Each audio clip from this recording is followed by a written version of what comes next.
నమస్తే. ప్రస్తుతం నేను అసెంబ్లీ ముందర ఉన్నా.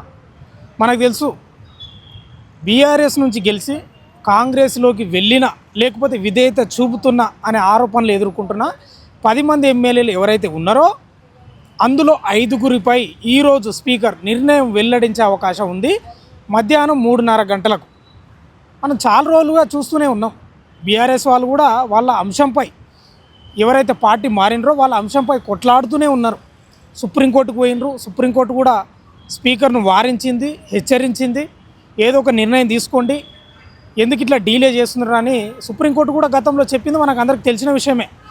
అయితే ఈ మధ్యకాలంలో కూడా ఈ ఎవరైతే పార్టీ మారిన ఎమ్మెల్యేలు ఎవరైతే ఉన్నారో 8 మందిపై విచారణ పూర్తి అయిపోయింది. స్పీకర్ విచారణ పూర్తి చేసిండు. పార్టీ మారిన ఎమ్మెల్యేల అడ్వకేట్ల సమక్షంలో మరియు బీఆర్ఎస్ ఎమ్మెల్యేలు అనుకోండి, ఇప్పుడున్న ప్రజెంట్ ఎమ్మెల్యేల వాళ్ళ తరపు అడ్వకేట్లను పెట్టుకొని స్పీకర్ అసెంబ్లీలో విచారణ కంప్లీట్ చేసిండు. ఇప్పుడు ఈరోజు ఈరోజు మధ్యాహ్నం 3:30 గంటలకు 5 మంది ఎమ్మెల్యేల వాళ్ళపై నిర్ణయాన్ని వెల్లడించే అవకాశం ఉంది.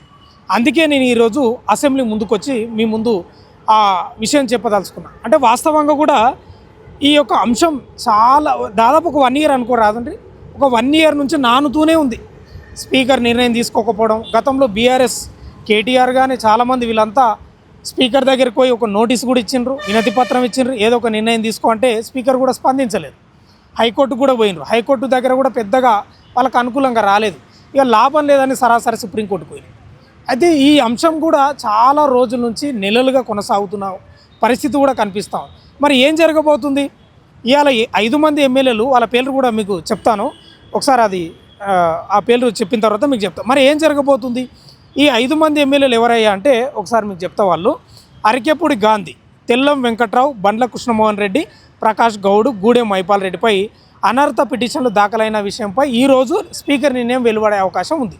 మరి ఏం తీసుకుంటాడయ్యా స్పీకర్ నిర్ణయం అంటే ఏం ఉండదు. నాకు తెలిసి చాలామంది మేధావులు చెప్తున్నది కూడా నేను కదే చెప్తున్నా. వీళ్ళు గతంలోనే చెప్పిండ్రు, మేము పార్టీ మారలేదు, మేము దేవుని కండువలు వేసుకున్నాం, మా యొక్క నియోజకవర్గాల అభివృద్ధి కోసం పోయి కలిసినాం.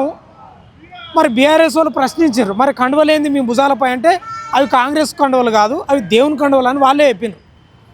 ఇక ఇంత క్లియర్గా చెప్పినాక వాళ్ళు తప్పించుకునే పరిస్థితుల్లో లేరని మనం అనుకోలేం. స్పీకర్ కూడా అదే చెప్తాడు, లేదేం పార్టీ మారలేదు, వాళ్ళు బీఆర్ఎస్లోనే ఉన్నారనే చెప్తారు.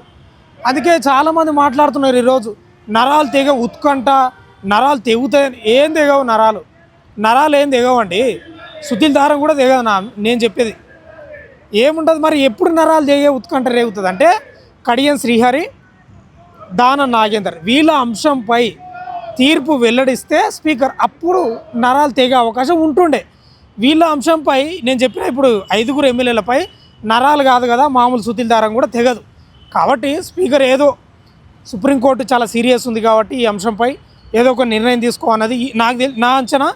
ఈ నెల ఎండింగ్ లోపే ఏదో ఒక నిర్ణయం తీసుకోవాలని చెప్పింది కాబట్టి మొదటిగా 5 మంది ఎమ్మెల్యేలపై స్పీకర్ నిర్ణయం వెల్లడించే అవకాశం ఉంది. ఈ 5 మందిపై స్పీకర్ నిర్ణయం వెల్లడించిన తర్వాత మళ్ళీ ఒక 5 మంది ఉన్నారు కదా, మాకు కొంత టైం కావాలని స్పీకర్ ఛాంబర్ పోతుంది. స్పీకర్ పోతాడు మళ్ళీ సుప్రీంకోర్టుకు. 5 మందిని విచారించినాం, చాలా డాటా సేకరించినాం, వాళ్ళ తరపు అడ్వకేట్లను వీళ్ళ తరపు అడ్వకేట్లను పెట్టుకొని చాలా డాటా సేకరించి మేము స్పీకర్ నేను వెల్లడించిన కాబట్టి మిగతా 5గురు కూడా వెల్లడించాలంటే నాకు టైం కావాలని సుప్రీంకోర్టుకు పోతాడు. కాబట్టి ఇప్పుడు నేను చెప్పిన ఈ 5గురు ఎమ్మెల్యేలు ఎవరైతే ఉన్నారో వీళ్ళ అంశంలో తేలేది ఏమీ లేదు. పెద్దగా ఏదో రాజకీయంగా పొలిటికల్ సర్కిల్లో పెద్దగా ఏదో ఉత్కంఠ రేగి ఉప ఎన్నికలు వస్తున్నాయనేది మాత్రం ఏ ఉండదు. 0% 100% మీరు బీఆర్ఎస్ ఎమ్మెల్యేలే కేవలం అభివృద్ధి కోసమే కలిసినామని వాళ్ళు చెప్పినరని స్పీకర్ చెప్తాడు, అంతే ఏం లేదు. మరి ఎప్పుడయ్యా ఉత్కంఠ రేగేది, ఎప్పుడు నరాలు తెగేది అంటే కడియం శ్రీహరి, దానం నాగేంద్ర విషయం ఎప్పుడైతే వస్తుందో అప్పుడు నరాలు తెగే ఉత్కంఠ వస్తుంది. ఎందుకంటే దానం నాగేందర్ బీఆర్ఎస్లో గెలిచి బీఫామ్ మీద గెలిచి కాంగ్రెస్లోకి వచ్చి ఎంపీగా పోటీ చేసిండు సికింద్రాబాద్లో. ఇక తర్వాత కడియం శ్రీహరి వాళ్ళ యొక్క బిడ్డకు కాంగ్రెస్ తరఫున టికెట్ ఇప్పించిండు. వాళ్ళ బిడ్డ అభ్యర్థిత్వాన్ని నమోదు అంటే ఓకే చేస్తూ ఈయన సిగ్నేచర్ చేశాడు ఎస్ అని. అంటే కండువ వేసుకొని కూడా ప్రచారం చేశాడు బాగా ఎంపీ ఎలక్షన్లో. కాబట్టి వీళ్ళిద్దరూ అడ్డంగా దొరికిపోయినారు. కాబట్టి నేను ఏమంటున్నా అంటే కాబట్టి వీళ్ళిద్దరిపై నిర్ణయం తీసుకునే క్రమంలో ఉత్కంఠ అయితే రేగుతుంది. ఇప్పుడు ఈ రోజు స్టిల్ నౌ 3:30 గంటలకు స్పీకర్ నిర్ణయం వెల్లడించే అవకాశంలో భాగంగా ఎలాంటి నిర్ణయం ఉత్కంఠ ఏది ఉండదు అనేది స్పష్టంగా అర్థమవుతుంది. మేధావులు కూడా అదే చెప్తారు. చూద్దాం ఏం జరుగుతుందో.